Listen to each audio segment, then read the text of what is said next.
할렐루야. 하나님의 영광과 하나님의 권세와 능력을 찬송합니다. 굴송이 보약 큐티 1년에 성경 읽도가는 프로그램,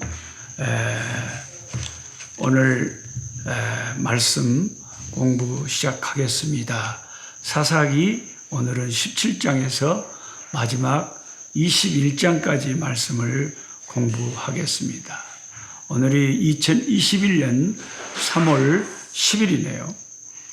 여러분이 제 화면을 보시다시피 제가 빅스버그에 집을 떠나서 또 우리 대학생 아이들 6명이 머물고 있는 블롬폰테인 도시에 와서 함께 식사도 하고 함께 예배도 드리고 함께 기도회도 갖고 또 성경 촬영하고 있습니다. 오늘은 핏덩이 때부터 부모를 에이즈 질병으로 잃어버리고 우리 집에 와서 저희 집에 딸로 자란 우리 디네오를 잠시 저희 성경 공부 시간에 초청해가지고 잠깐 인터뷰 좀 하고 성경 공부를 하겠습니다. Welcome to Dineo to my Bible study program. Thank you, Pastor. How old are you this year now? This year I'm turning 20. Turning 20. Yes. 오, 올해 이제 20살 되고 이제 대학교 1학년 시방에 들어갔습니다. 요즘 그 남자친구가 학교에서 자꾸 지한테 접근한다 그래서 내가 예수 잘 믿는가 안 믿는가 그것을 잘 봐야 된다. 제가 많이 이야기를 합니다. Dineo, who is Jesus to you? To me, Jesus is my Savior and He is the Son of the true living God. 예수님이 누구냐고 물어봤더니 예수님은 나의 구세주고 하나님의 아드님이십니다. 이렇게 고백을 합니다. Dineo, can you tell us your vision for your life? My vision for my life is to teach. Teach. Yes, Teach what? to teach primary kids or high school kids. primary kids as a teacher. Yes. 오, 그래, 미래의 꿈이 뭐냐 그러니까, 아이들 가르치는 선생님, 그게 되는 게 꿈이라고 합니다. So when you become teacher, you can witness Jesus to the students. Yes. 선생님 되면은 아이들에게 전도할 수 있고, 그래서 좋을 것 같습니다. Okay. Dineo, may God bless you. Thank you, Pastor. God bless you too. 아멘. Thank you. Thank you. You may go now. 우리 디네오하고 잠시 인터뷰를 해봤는데, 참, 처음에 우리 디네오가 아기 때 저희 집에 왔을 때는 진짜 뺐다고만 남아서 뺐다고. 그래갖고 얘기가 오래 못 살겠구나 걱정을 했는데, 참 하나님께서 은총을 베푸셔서 저렇게 건강하고 갈수록 아이가 또 성격도 참 열두 아이들 중에서 참 좋은 것 같아요. 얘를 절대 안 먹입니다. 너무 착한 딸이에요. 저런 딸을 한 100명을 키우라 그래도 키우겠어요. 그러니까 자식을 많이 키워봐도 부모에게 기쁨이 되고 참 효도하고 순종하고 참 그렇게 좋은 자녀들이 있고 겁나게 얘를 미겨보는 말 안 들어버리는 그런 자녀들도 있고 다양합니다. 우리 디네오는 참 하나님의 은혜로 잘 크고 있는 것 같아요. 자, 오늘 사사기 17장에서 이제 사사기 마지막 장까지 읽어보면 참 그 시대가 얼마나 영적으로 캄캄한 암흑기였다는 것을 참 이 성경을 읽으면서 참 우리가 참 기가 막힌 이런 심정이 들면서 이 성경 본문을 읽게 됩니다. 사사기 17장에 나오는 미가의 미가 또 그 어머니 그리고 그 집에 고용되어 있는 신당을 지키며 제사장 행세를 하는 레위인 청년, 이 3인방의 신앙 형태가 모두가 오늘날 교인으로 말하면 나이롱 신자, 세상과 짬뽕 신자, 마지막 예수님을 만났을 때 내가 너희를 도무지 알지 못하노라 할 자들입니다. 마태복음 7장 23절에 그때 내가 그들에게 밝히 말하되 내가 너희를 도무지 알지 못하니 불법을 행하는 자들아 내게서 떠나가라 하리라. 그런 말을 들을 자들이 이 사사기 17장에 나오는 미가와 그의 어머니와 그 레인이라고 하는 그 청년 3인방입니다. 미가라는 이름만 들으면 이 이름 자체는 영 은혜스럽습니다. 여호와와 같은 이가 어디 있느냐. 조상들이 참 은혜스러운 이름을 붙여주었습니다. 에브라임 지파 사람이었습니다. 좀 성경을 자세히 읽는 독자들은 눈치채셨겠지만 에브라임 지파는 창세기에는 특별히 복된 축복을 받는 장래가 촉망되는 지파였는데 민수기에 와서 좀 내리막을 타더만은 사사기에 와서 완전히 막가파가 돼가지고 실제 싸움에는 안 나갔다가 꼭 승전하고 오면 왜 우리를 안 불러줬냐고 시비를 걸다가 기드온은 살살 달래서 그들하고 싸우기 싫어서 그냥 살살 달래서 보냈지만 입다는 그들을 수만 명을 쳐 죽여버렸습니다. 에브라임은 참 창세기를 보면 요셉의 둘째 아들로서 자기 형님 므낫세를 제치고 야곱에게 오른손을 얹히고 더 큰 축복을 받지만은 우리가 공부했듯이 출애굽하면서 민수기를 보면 첫 번째 인구조사에서는 4만 500명의 군사로서 형 므낫세 지파보다 훨씬 숫자가 많게 출발했으나 광야 생활 40년 후에 두 번째 인구조사를 해보니까 에브라임 지파 군사 수는 32,500명으로 줄어들었고 므낫세 지파는 처음 40년 전에는 32,000명이었다가 52,000명으로 2만 명 이상이 늘어버렸습니다.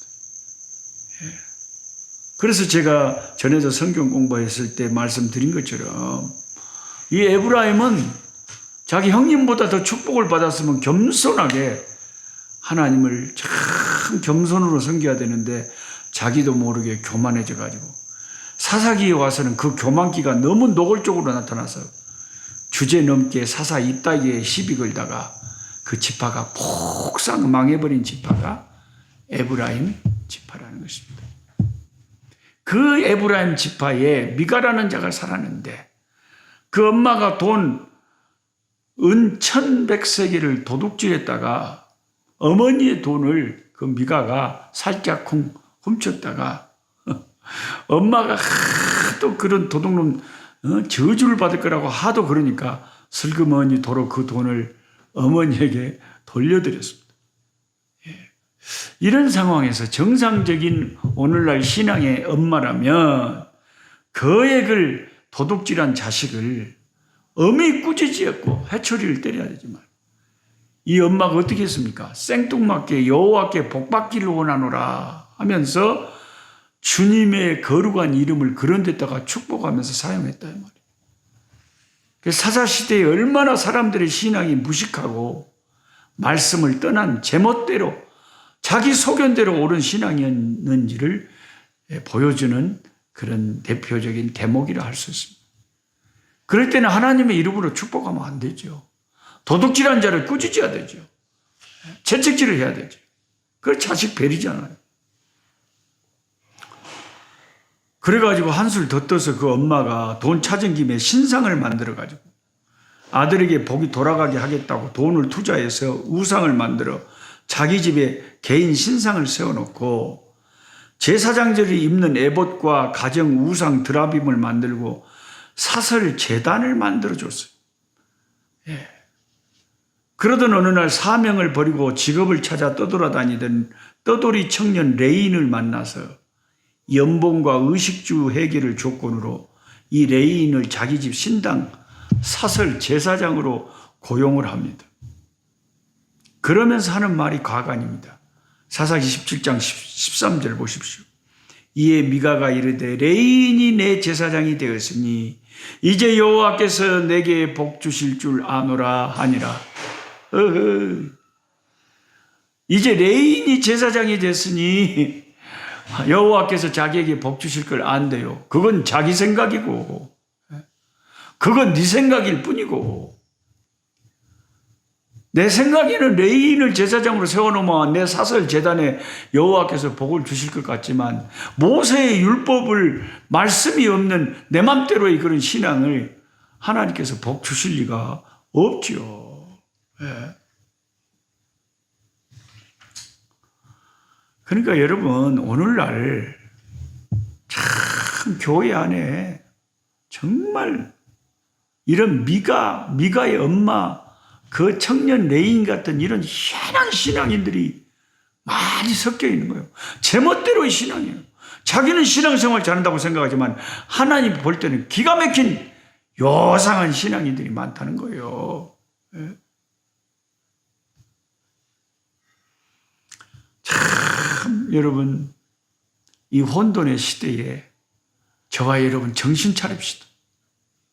교인 숫자가 많은 게 문제가 아니라 제대로 된 믿음의 사람들, 하나님 말씀 안에서 바로 순종하고 하나님을 진심으로 사랑하고 변화된 하나님이 기뻐하시는 예수의 향기가 나는 그런 사람들이 교회 안에 있어야지 인간적이고 텃세 부리고 자기가 교회 주인인 양 그냥 교회에서 그렇게 휘젓고 다니는 이런 못된 사람들이 교회에 있으면 교회가 참 복잡해집니다.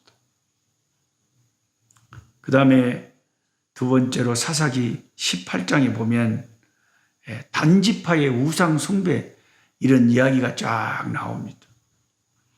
사사기 18장은 단지파가 어떻게 북쪽 라이스 지역에 자리를 잡았으며 집단적으로 우상을 섬기게 되었는지를 상세히 기술을 하고 있죠. 이 17장에서부터 시작된 미가의 사설 우상 숭배가 한 지파, 단지파 전체까지 이게 퍼져가는 개탄스러운 일이 사사기 18장에 벌어지고 있습니다. 사사기 18장 1절에 그때까지 단지파는 기업을 분배받지 못했다라고 되어 있는데 사실은 분배를 받았습니다.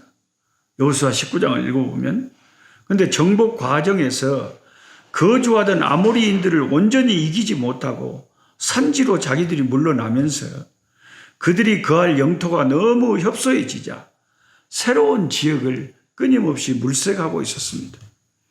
그래서 5명의 특공대를 특별히 파견해가지고 자기들이 자기 단지파가 거할 곳을 찾던 중에 가나안에서 이 5명의 특공대가 에브라임 지파의 미가의 집에 잠입을 했습니다. 그리고 사이비 레이 청년 제사장에게 형통하리라 하는 축복을 받고 라이스 땅을 발견하였는데 알고 보니 그 땅이 너무 비옥하고 너무 정복하기가 안성맞춤이었어요. 그래서 이게 웬 떡이냐 하고 본진과 함께 이 땅 정복에 나섰는데 가는 도중에 미가의 집에 들러 그 신상과 에봇 드라빔을 갈취하고 개인 제사장 레이 청년을 꼬셔서 단지파 전체 제사장이 되게 했습니다. 처음에는 그 단지파 사람들이 너무 행복하고 만족했죠. 비옥하고 평화로운 라이스 땅을 정복하고 단지파 본고지로 삼았고 북쪽에서 너무 멀리 떨어진 하나님의 법궤가 있는 실로까지 가서 제사 드릴 필요도 없이 신상도 있고 고용된 레인도 있으니까 자기들끼리 편하게 제사 드리면 됐습니다. 그러나 그 제사는 우리가 알다시피 모세가 전해준 율법에 근거한 하나님이 기뻐하시는 제사가 아니었죠. 미가의 집안 우상이 지파의 우상이 되어 혼합된 자기 편의의 제사였습니다. 결국 그들의 육체적인 안락과 물질적인 풍요 그리고 우상 숭배가 그 단지파에게는 치명적인 독이 되었습니다. 그러니까 우리는 하나님의 말씀에서 벗어난 형통은 축복이 아니라 저주라는 것을 단지파의 역사가 여실히 보여줍니다. 여러분 성경을 계속 이제 읽어보시면 알지만 나중에 역대기 저자는 이스라엘 언약의 족보를 소개할 때 단지파를 아예 빼버렸습니다.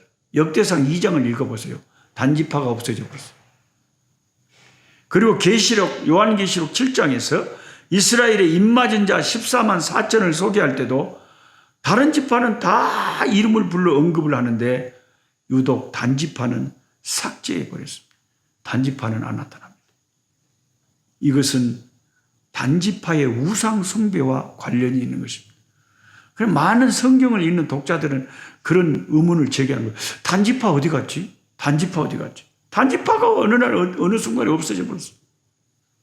하나님이 우상 숭배하는 자들은 아예 하나님이 자기 백성에서 빼버리는 거예요.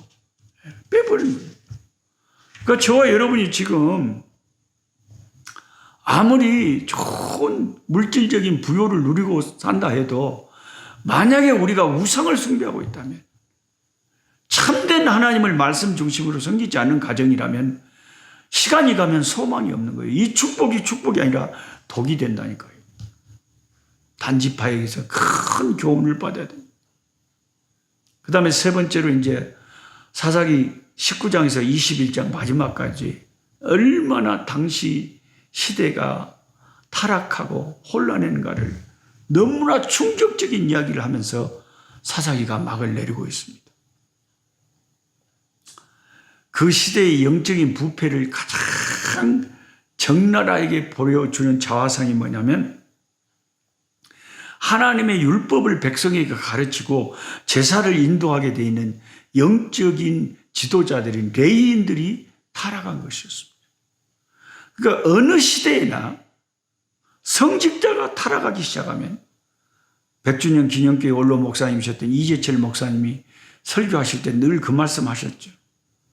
어떤 시대에도 그 시대의 막장 드라마는 가장 타락한 모습은 성직자들이 종교 지도자들이 타락할 때에 그 시대는 끝장을 예고한다 그랬습니다. 사사기 19장 1절에는 어떤 에브라임 지역의 한 레인이 이 레인도 또 에브라임 지파예요. 참 이 에브라임 지파 참 기가 막힙니다. 첩을 취했어요. 첩을 취하면 안 되죠. 모세 율법에. 레인이 왜 첩을 취합니까? 그 잘못된 거죠. 그 성직자가 첩을 취하였고 그 첩이 또 음행을 해서 집을 나가버렸어요. 그러니까 그때 이스라엘의 영적인 부패상이 얼마나 심했는가를 알 수가 있습니다. 여러분 레위 제사장 집에 첩이 있다는 것도 이게 하나님 앞에 큰 타락인데 그 첩이 음행하여 가출을 해버렸으면 그냥 하나님 앞에 부끄러워하면서 가만히 있으면 될 건데 이 타락한 제사장이 그 첩을 찾아서 그 첩을 찾으려고 다시 데리고 오려고 그 친정집으로 찾으러 간 거예요. 그 친정집에 그 타락한 첩 찾으러 간 그 사건에서부터 나중에 6만 5천 명의 엄청난 이스라엘의 사망자를 낸 동족 상잔의 비극이 싹이 트게 된 거예요. 그러니까 큰 비극이 아주 작은 구멍에서부터 시작된데 한 타락한 에브라임 지파의 레인이 첩을 찾으러 첩의 친정으로 가는 데서부터 일이 시작된 거예요. 사건은 거기서 터졌어요. 이 타락한 레인이 장인의 환대를 받고 5일을 처갓집에 있다가 더 이상 머물 수 없어서 첩을 데리고 고향으로 돌아오는 길에 베냐민 지파 땅 기브온에서 하룻밤을 머물게 됩니다. 사건은 거기서 터졌죠. 기브온의 불량배들이 이 타락한 레인이 머물던 집을 습격해가지고 주인이 그렇게 만류하는데도 남색을 하려 한대. 그러니까 그 레인 남자를 범하려고 했다는 거예요. 얼마나 이스라엘이 타락했으면 동성애까지 그렇게 번져 있었습니다. 그 레인은 자기를 보호하려고 그 남자 불량배들이 자기를 탐하려고 하니까 함께 있던 첩을 그들에게 내주었습니다. 그 불량배들은 강제로 그 레인의 첩을 집단 성폭행하고, 그래서 그 첩이 결국 죽게 됩니다. 아침에 자신의 첩의 시체를 본 그 레인은 그 라기에 싣고 집으로 가져왔어요. 사이코패스처럼 시체를 12조각으로 내서 이스라엘 12지파에게 소포로 붙인 거죠. 그리고 자초지정을 적어서 보냈습니다. 이것 때문에 이스라엘 나라가 벌집 쑤신 듯이 난리가 난 거죠. 자고 일어러 이런 극악무도한 일은 처음 봤다는 거예요. 그래서 총회로 모인 이스라엘 사람들은 그런 악행을 저지른 베냐민 지파를 응징하기로 결의하고 연합군을 보내어 베냐민 지파와 전쟁을 벌인 거예요. 그러면 베냐민 지파라도 정신을 차리고 진짜 우리가 못된 짓을 했다, 미안하다, 잘못했다 하고 사과를 했으면 그나마 괜찮을 건데, 우리가 뭘 잘못했냐고 베냐민 지파가 다른 연합군 지파하고 싸움을 대판하는 바람에 처음에는 베냐민 지파가 이기는 거겠지만 결국 이기겠어요. 연합군한테 완전히 무너지죠. 그래가지고 서로 그때 동족 산잔을 통해서 죽은 사람의 수가 6만 5천 명이나 되었다는 거예요. 엄청난 사람들이 죽어 나갔다는 거죠. 그러다가 베냐민 지파가요, 완전 씨가 말릴 상황이 되어버렸어요. 베냐민 지파가 아예 12지파 중에서 없어질 지경이. 왜냐하면 전쟁에서 다 베냐민 지파의 남자들 죽여버리면 베냐민 지파가 어떻게 생존을 하겠어요. 그래서 마지막에 조금 정신을 차리고 조금 살려주고 그 딸들을 좀 보내서 베냐민 지파를 살려놨어요. 그 덕분에 나중에 베냐민 지파에서 사울왕이 나오기는 했습니다만은, 이런 기가 막힌 도저히 입으로 담을 수 없는 참담한 이야기로 사사기가 여러분 오늘 끝을 맺고 있습니다. 이 사사기서에 나오는 이 영적인 캄캄한 어둠의 모습은 오늘 저와 여러분이 살고 있는 이 타락한 시대상을 보여주는 것 같습니다. 여러분, 정말 이 시대의 문제는 저 같은 이런 목사에게, 저 같은 이런 목사가 바로 서느냐 못 서느냐가 우리 한국 교회의 존폐의 위기를 결정하는 거예요. 영적인 지도자들이 타락을 해버리고, 영적인 지도자들이 성적으로 타락해버리고, 영적인 지도자들이 정치에 휩쓸려버리고, 영적인 지도자들이 말씀을 떠나서 순수한 영혼 살리는 복음의 메시지를 잃어버리고 엉뚱한 데 휩쓸려버리면요, 교회가 세상 사람들에게 손가락질 당하고 지탄받고, 교회는 그 소금과 빛의 기능을 잃어버리고 사람들에게 밟혀버리는. 그래서 사람들이 교회를 보면 고개를 흔들어버리고 자기 자식들 교회 나간다면 아이고 큰일 날 것처럼 교회 못 가게 하고, 교회 다니는 사람들을 정말 정신 나간 사람들처럼 이상하게 보버리는 그런 시대가 되어버릴 수가 있다는 겁니다.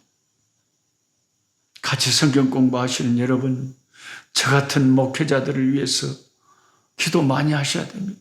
하나님, 한국교회가 살려면 한국교회 목사들이 정신을 차리고 하나님 말씀, 오직 예수, 십자가 복음, 오직 순수한 복음에 성령에 충만해서 복음만 전해야지, 다른 이권에 휩쓰이거나 정치에 휩싸이거나